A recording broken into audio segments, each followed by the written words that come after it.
Je suis très heureux de vous présenter les derniers souvenirs du roi Louis-Philippe et de la reine Marie-Amélie des Français, grâce à la confiance des descendants du dernier roi des Français. Cette vente rare est réalisée avec un grand spécialiste des Orléans, notre expert Xavier Dufestel. Cette collection royale témoigne de l'importance de l'héritage que reçut le deuxième fils du roi Louis-Philippe et de la reine Marie-Amélie, à savoir le duc de Nemours. Conservé jusqu'à présent par ses descendants dans les coffres de banques en Angleterre, il se révèle être les ultimes souvenirs des fastes de la table du dernier roi que connut la France, Louis-Philippe Ier. Louis-Philippe Ier fut le dernier roi des Français. Il régna sur notre pays de 1830 à 1848. Il décéda en exil à Clermont en 1850 et sa veuve, la reine Marie-Amélie, décéda en 1866.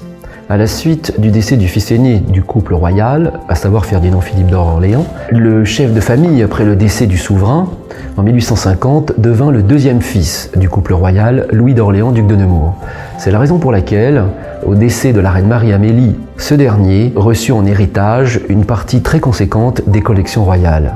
Grâce à la confiance d'un des descendants du duc de Nemours, nous allons procéder à la vente aux enchères publiques d'une partie des collections qui furent celles du dernier roi des Français, à savoir Louis-Philippe Ier.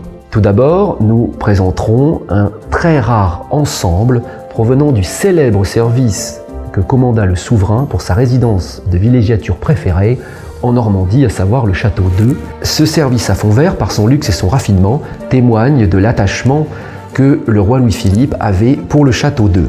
Ces 250 pièces du célèbre service d'apparat du château d'Eu s'avèrent véritablement le plus important ensemble jamais proposé aux enchères publiques en France.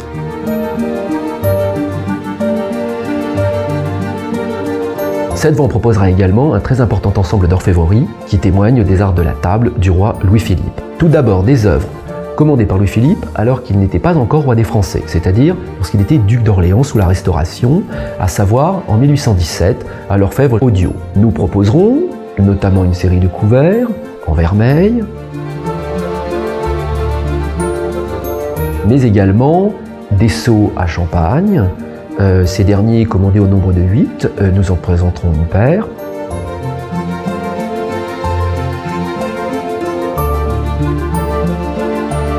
Nous présenterons également un des deux moutardiers.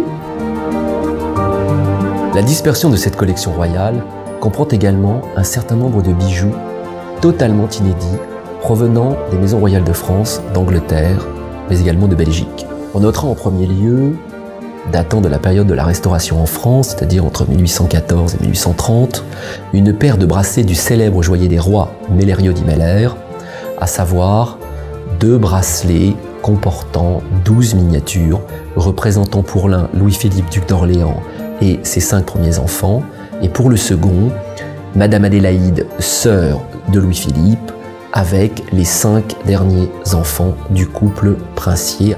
Ces 2 bracelets sont particulièrement importants car par leur iconographie, ils permettent une datation qui font d'eux les premiers bracelets commandés par Marie-Amélie, alors duchesse d'Orléans et future reine des Français, au célèbre joaillier Mellerio di Meller. Parmi les autres bijoux, on note également la présence d'un bracelet orné d'un portrait de la reine Victoria, serti de rubis et de diamants. Ce bijou, selon la tradition familiale, fut offert par la reine Victoria à sa cousine Victoire, duchesse de Nemours. Enfin, on note la présence d'un bracelet en or orné d'un portrait en miniature de la fille aînée de Louis-Philippe et de Marie-Amélie, à savoir Louise-Marie, qui fut la première reine des Belges. Cette collection royale du prince Philippe de Bourbon-Sicile et de la princesse Marie-Louise d'Orléans comprend un certain nombre de tableaux historiques.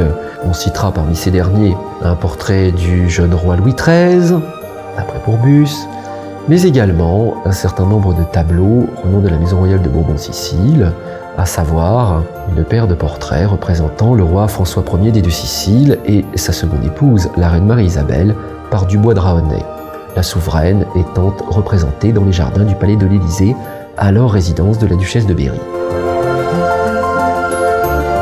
Je vous donne donc rendez-vous le 10 novembre à l'hôtel Le Meurice pour découvrir ces splendeurs.